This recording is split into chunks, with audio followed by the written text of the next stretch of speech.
We had mentioned earlier about the mission that was established in the Little Rockies, and that was, of course, St. Paul's. And they had asked to, they'd asked the Gros Ventre tribe if they could establish a mission there, and the Gros Ventre gave them a piece of land to build a church and a school, and they established a boarding school there in Hayes, and they had. And you always hear the stories about boarding schools, and of course, a lot of this occurred there as well.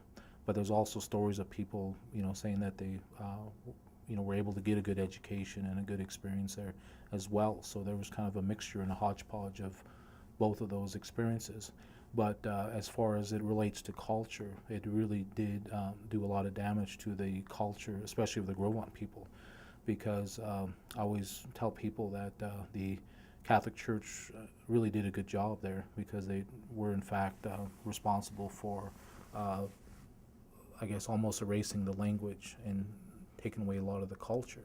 And I say that as a person that's a Catholic myself, and just understanding that at least 3 generations of people that would have grown up there didn't have access to the language because it was not spoken, or people were encouraged not to speak it, and they had really taken away a lot of the cultures, and especially the religious ceremonies were taken away or were lost. And you could go back to looking at the 2 important pieces of the Gros Ventre religion, and that's the flat pipe and the feather pipe.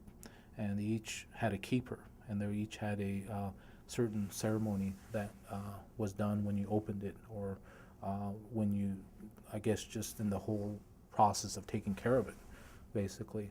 And the advent of the Catholic Church coming into Fort Belknap,